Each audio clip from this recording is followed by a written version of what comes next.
Assalamualaikum Sobat Football United. Ringan amatiran ala gua. Semoga Sobat Football United selalu sehat-sehat sekeluarga, dijauhkan dari segala bahaya ya, termasuk juga fitnah, serta ya lancar-lancar terus usaha positifnya.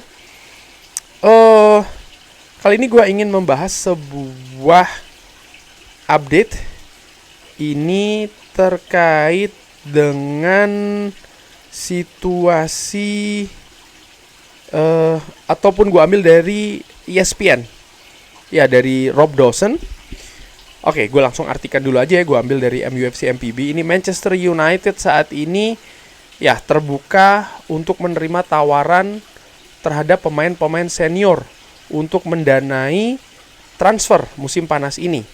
Manchester United akan mempertimbangkan tawaran untuk Victor Lindelof, Aaron Wan-Bissaka, dan Christian Eriksen. Harry Maguire, Scott McTominay, Anthony, dan juga Jadon Sancho juga bisa tersedia ya kalau Manchester United mendapatkan harga yang cocok. Jadi ada dua grup nih ya, ada dua grup. Nomor satu adalah akan mempertimbangkan kalau ada tawaran untuk Victor Lindelof, Aaron Wan-Bissaka, dan juga Christian Eriksen. Jadi kalau ada tawaran akan dipertimbangkan. Tapi untuk Harry Maguire, Scott McTominay, Anthony, dan juga Jadon Sancho, ini kalau valuasinya bisa ditebus. Nah, valuasi ini menurut gue angkanya lebih tinggi lah, kurang lebih ya, dari katakanlah angka untuk Victor Lindelof, Aaron Wan-Bissaka, dan juga Christian Eriksen. Jadi angka untuk Harry Maguire, Scott McTominay, Anthony, dan juga Jadon Sancho ini ya diharapkan lebih tinggi ya tawarannya yang datang. Itu baru Manchester United terbuka untuk melepas pemain-pemain tersebut. Jadon Sancho ini telah ditawarkan ke PSG dan saat ini sedang dipertimbangkan oleh klub Prancis tersebut, karena dia ini cocok untuk pemain yang dicari setelah Kylian Mbappe ini cabut ya dari klub. Manchester United masih akan mempertimbangkan tawaran di sekitar 40 juta pounds untuk Jadon Sancho. 40 juta pounds berarti sekitar 45 juta euro. Angka yang menurut gue termasuk juga cukup tinggi, walaupun kalau dilihat dari valuasi Jadon Sancho ya, ketika didatangkan kan sekitar 80 jutaan euro. Memang ada penurunan sekitar 50%, tapi melihat situasi dengan Jadon Sancho yang tidak kondusif, ini kan sangat mempengaruhi valuasi market. Sehingga kalau Manchester United bisa melepas Jadon Sancho di atas 40 juta euro ya, di atas 40 juta euro, menurut gue ini sudah merupakan hal yang bagus bagi klub Manchester United. Erik ten Hag di sisi lain ini masih ingin mendatangkan central midfielder dan juga center back lainnya, dan juga back kanan musim panas ini. Oke, dan kabar lainnya nih, Panathinaikos disebutkan berusaha untuk mendatangkan Facundo Pellistri secara permanen. Para pemain dan sang pemain ini terbuka ya untuk perpindahan. Oke, gue ingin bahas dari Facundo Pellistri dulu. Ya, menurut gue Facundo Pellistri memang dia bagus. Pemain ini potensinya oke, tapi belum berada pada level yang menurut gue bisa diandalkan di Manchester United secara konsisten. Dia sudah dipinjamkan ke beberapa klub ya, dengan tentu saja setiap musim panas diharapkan bisa memberikan kontribusi yang positif secara konsisten terhadap Manchester United, utamanya di lini sebelah kanan. Tapi musim lalu ketika di paruh awal musim dia diberi kesempatan di sana, menurut gue dia tidak bisa menunjukkan kontribusi berupa meningkatkan kualitas lini kanan dari Manchester United, sehingga akhirnya pun dia dipinjamkan ya kan ke klub lain. Dan menurut gue memang peluang dia untuk dilepas musim panas ini sangat terbuka gitu loh, karena ya menurut gue sih belum pada level yang diharapkan. Ini berbeda misalnya situasi dengan Amad Diallo ya, dimana situasinya sama-sama pemain muda. Amad Diallo bisa lebih secara konsisten dan dia bisa memberikan karakter yang berbeda berupa permainan di atas lapangan. Amad Diallo di samping juga memiliki karakter yang kuat di permainan.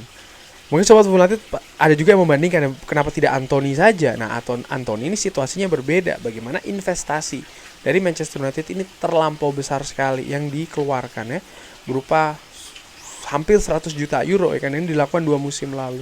Sehingga ketika melepas Anthony saat ini, di mana musim lalu Anthony mengalami periode yang buruk, harganya akan jatuh. Dan ini harus dipahami, harus dimengerti. Harganya akan jatuh, dan kalau ini tetap dipaksakan untuk dijual ya, maka Manchester United kan mengalami kerugian, dan ini tidak bagus untuk neraca keuangan. Dan neraca keuangan yang tidak bagus ini akan mempengaruhi pergerakan Manchester United di bursa transfer selanjutnya. Nah, ini sobat football nanti juga harus paham, fans Manchester United juga harus paham nih. Jadi tidak hanya sekedar oke jual-jual lepas-lepas, ada pengaruhnya tidak, ya kan? Ini menurut gua penting untuk juga diperhatikan. Dan dari situ gua berpikir ya make sense, masuk akal Facundo Pellistri ini akan dilepas kalau ada tawaran yang cocok. Dan menurut gua juga masa depan dia di Manchester United tidak besar sih. Berbeda misalnya dengan Amad Diallo ya, sekali lagi yang menurut gue lebih punya daya saing yang lebih tinggi untuk menduduki posisi utamanya sayap serang kanan dari Manchester United. Dan balik lagi dari kabar yang disampaikan oleh Rob Dawson di ESPN, jadi Erik ten Hag ingin mendatangkan 3 posisi ya, 3 pemain di 3 posisi, pemain tengah, pemain center back, dan juga pemain back kanan. Ya menurut gue situasi yang masuk akal ya, dan secara prioritas sih gue melihat memang lini belakang utamanya center back Manchester United butuh mendatangkan 1 lagi. Gue tidak ingin ataupun bahkan tidak berharap ya kita mengandalkan lagi pemain seperti kayak Johnny Evans terlalu banyak gitu ya. Kalau sebagai pemain rotasi, pemain backup is okay, tapi ketika dia berubah situasinya justru menjadi pemain utama dengan jangka waktu yang panjang, gue harapkan tidak demikian. Dan ini adalah kedalaman squad yang harus diperbaiki. Mendatangkan Leny Yoro sesuatu yang fantastis, tapi menurut gue dan gue harapkan juga bisa mendatangkan 1 center back lainnya. Ada beberapa nama tentu saja yang dibahas ya, sempat juga gue kabarkan, dan kita nantikan saja siapa yang akan datang. Gelandang tengah pun juga demikian menurut gue.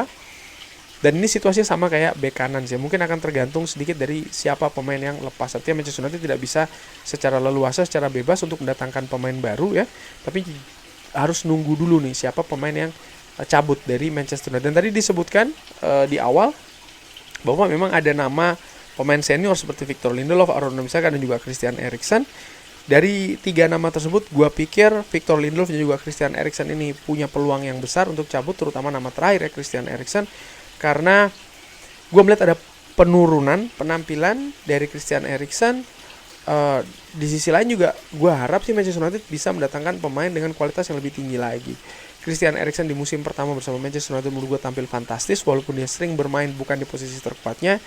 Di sisi lain dia punya karakter yang luar biasa ya, dan ini menurut gue akan memberikan atmosfer yang positif tentu saja di dressing room. Tapi kalau Christian Eriksen ingin mendapatkan menit bermain yang lebih banyak lagi, ya menurut gue tempatnya bukan di Manchester United, karena Manchester United butuh kualitas yang lebih tinggi lah dari seorang Christian Eriksen. Itu menurut gue secara dengan amatiran di lapangan tengah, sehingga termasuk juga Victor Lindelof seperti itu sih. Tapi gue menilai ya dari 2 nama ini sebenarnya ini paling besar ya untuk cabut untuk musim panas ini kalau ada tawaran yang datang.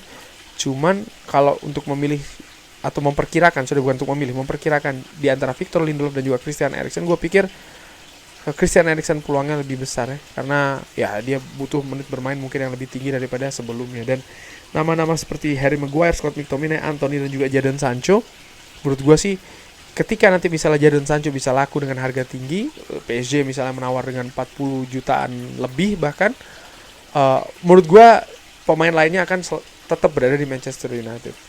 Artinya Harry Maguire akan tetap stay, Scott McTominay akan tetap stay, termasuk juga Anthony yang akan tetap stay. Karena ya dari sisi keuangan menurut gue sudah teratasi dengan lepasnya Jadon Sancho. Seandainya sekali lagi PSG ini betul-betul bergerak secara agresif ya dan secara real untuk mendatangkan Jadon Sancho. Pastinya akan ada pendapat ya, kenapa tidak dijual saja semuanya, kenapa tidak dilepas saja semuanya dan mendatangkan pemain-pemain lagi yang baru, yang banyak jumlahnya. Gue secara dengan amatiran, gue bukan fans dari situasi seperti itu. Gue bukan orang yang suka atau fans sepak bola yang suka dengan situasi bongkar pasang pemain yang terlalu banyak dalam satu jendela transfer. Sering sekali yang gue lihat ya, ini justru menjadi bumerang.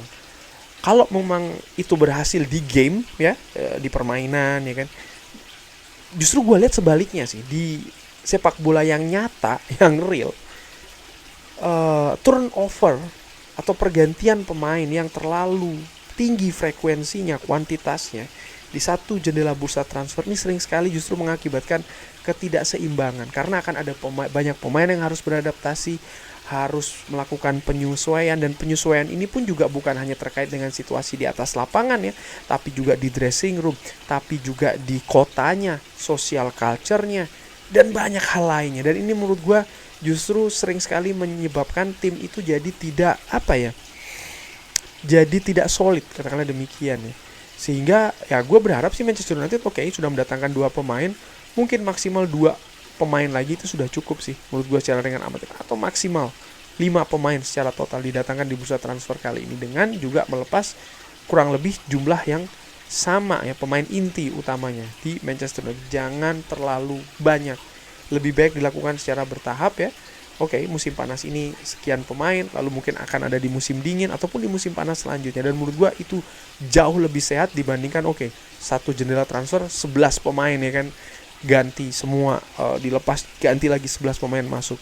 Mungkin di beberapa kompetisi domestik di negara-negara lain, misalnya kompetisi-kompetisi lain, terbiasa dengan hal tersebut. Tapi gua secara dengan amatiran melihat di level kompetisi ataupun juga level klub yang lebih tinggi, hal tersebut sering sekali menjadi bumerang yang berakibat justru buruk ya terhadap prestasi klub di musim selanjutnya.